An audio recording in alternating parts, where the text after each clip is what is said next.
Informasi terbaru dari pencarian korban kebakaran Glodok Plaza, kita tanyakan kepada dua jurnalis Kompas TV. Sudah ada Audrey Zevanya di Glodok Plaza dan juga Niko Anggriawan di Rumah Sakit Polri Kramat Jati, Jakarta Timur. Kita ke Glodok dulu, Audrey. Sampai dengan sore hari ini bagaimana proses pencarian korban kebakaran?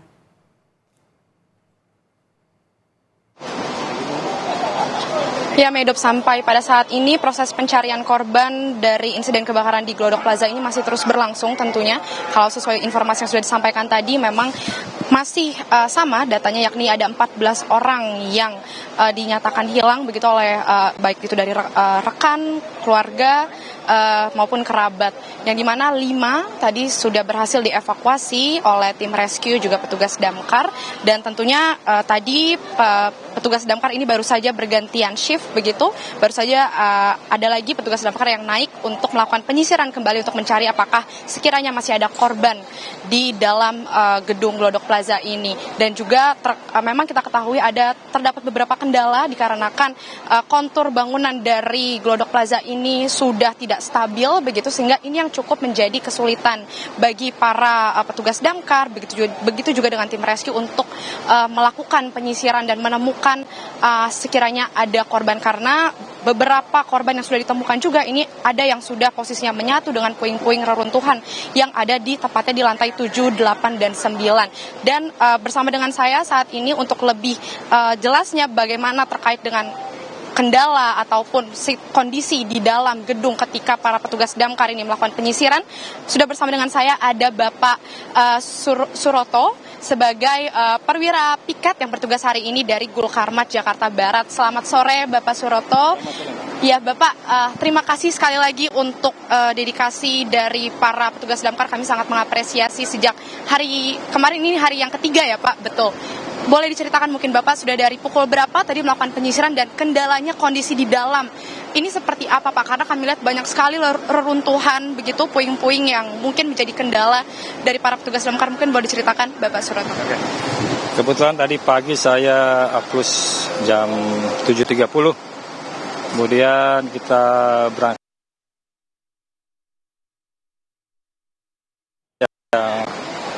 Memang yang di lantai 9 itu sudah rubuh ya. Jadi kita hanya sampai di lantai 8 gitu Pak. Ini bagaimana Pak ketika mulai dari Bapak masuk dari pintu evakuasi begitu untuk menuju ke lantai 7, 8, 9, apakah mulai dari situ sudah ada kendala-kendala banyak ya puing-puing reruntuhan? Ini bagaimana cara para petugas damkar ini mengakses jalan gitu? Karena kalau kami lihat di gambar kondisi di dalam ini kondisi gelap begitu, banyak sekat-sekat. Ini boleh diceritakan mungkin Pak? Ya, kalau untuk kondisi untuk kita naik ke atas, kita menggunakan tangga darurat. Jadi untuk sampai dengan lantai 8 tuh kita nggak ada kendala.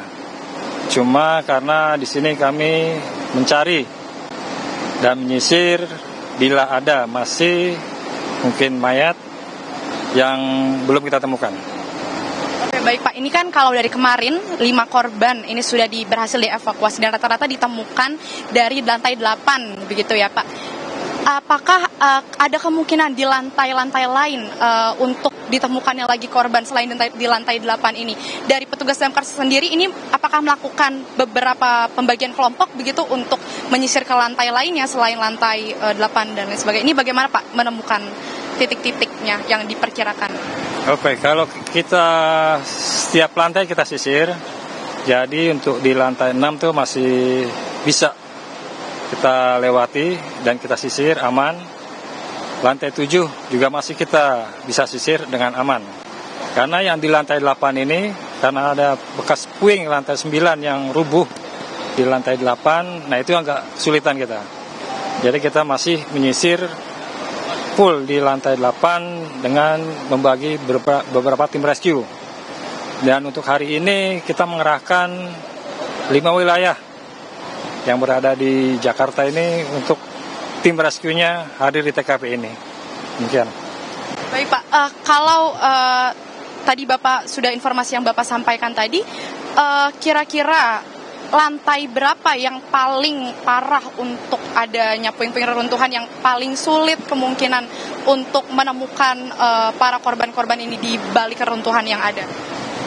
Kalau lantai yang paling parah itu di lantai 8. Karena di lantai 8 tuh puing-puing yang rubuh dari lantai 9 tuh ada di sana semua. Jadi kita mungkin agak kesulitan ya mencari korban karena takutnya korban-korban itu sudah tertutup puing. Seperti itu.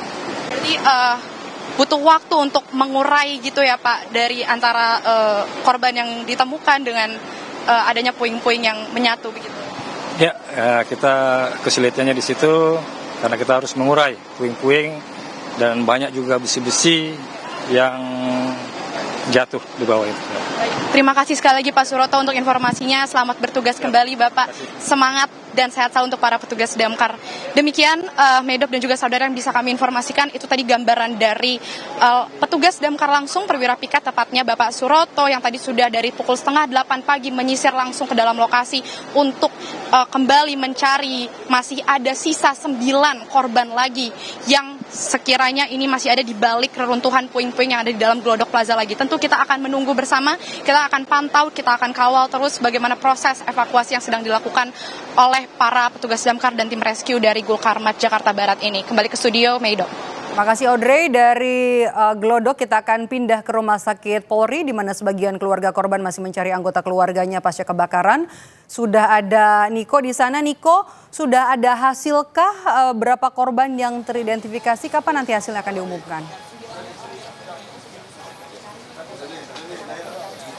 Ya, kalau misalnya terkait dengan hasil dari identifikasi ke-5 kantung jenazah yang saat ini sudah ada di Rumah Sakit Polri Kramat Jati, ini berdasarkan keterangan dari RS Polri sendiri, nantinya akan memakan waktu kurang lebih 1 minggu karena dari hambatannya ini, Medop dan juga saudara, merupakan jenazah yang dalam kondisi terbakar 100%, mengalami luka bakar 100%. Dan kemudian kalau misalnya hingga hari ini, sudah ada 5 kantung jenazah yang sudah diserahkan ke Rumah Sakit Polri Kramat Jati.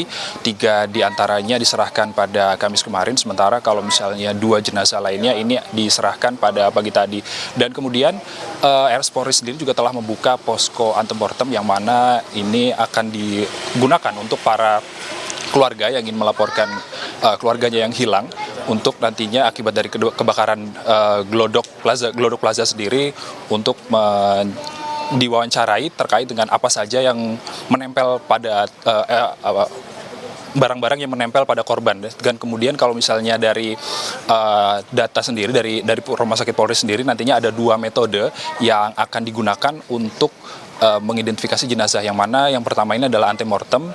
Dari antemortem sendiri nantinya pihak RS Polri Kramat Jati akan mewawancarai keluarga korban dan juga kerabat untuk mengetahui barang-barang apa saja yang melekat pada korban sebelum dinyatakan hilang. Kemudian kalau misalnya dari postmortem sendiri ini nantinya pihak Rumah Sakit Polri Kramat Jati ini akan melakukan identifikasi lewat pengenalan struktur gigi, lalu kemudian hingga pengenalan lewat DNA. Kemudian kalau misalnya sendiri dari RS Polri sendiri tadi menyatakan bahwa kalau misalnya identifikasi pada kali ini korban kebakaran Glodok Plaza sendiri karena jenazah sudah tidak dikenali, maka akan dilakukan identifikasi lewat postmortem yang mana nantinya akan dikenali lewat struktur gigi ataupun hingga DNA. Dari itu pihak RS Polri sendiri meminta para keluarga ini untuk datang ke rumah sakit dengan membawa barang-barang yang sekiranya belum dicuci, yang barang-barang korban yang belum dicuci yang nantinya bisa dilakukan untuk tes DNA. Kemudian kalau misalnya yang terbaru, ini RS Polri juga telah menerima 8 laporan orang hilang terkait dengan kebakaran di Glodok Plaza. Sementara itu 2 dari 8 laporan tersebut sudah dilakukan permintaan sampel DNA untuk nantinya akan dicocokkan dengan 5 kantung jenazah yang saat ini sudah ada di RS Polri Kramat Jati. Dan kemudian kalau misalnya dari BPBD sendiri terkait dengan update-nya ini sudah melakukan update terkait dengan orang hilang. Sebanyak 14 orang ini dinyatakan hilang akibat dari kebakaran dari Glodok Plaza sendiri. Dan kemudian dari 5 kantung jenazah yang sudah ada di RS Polri Kramat Jati ini masih belum bisa dipastikan apakah mereka ini termasuk dari 14 orang yang hilang akibat dari kebakaran di Glodok Plaza. Medop. Terima kasih jurnalis Kompas TV Niko Anggriawan melaporkan langsung dari Rumah Sakit Polri Kramat Jati dan sebelumnya ada Audrey Zevanya dari Glodok. Terima kasih kawan-kawan.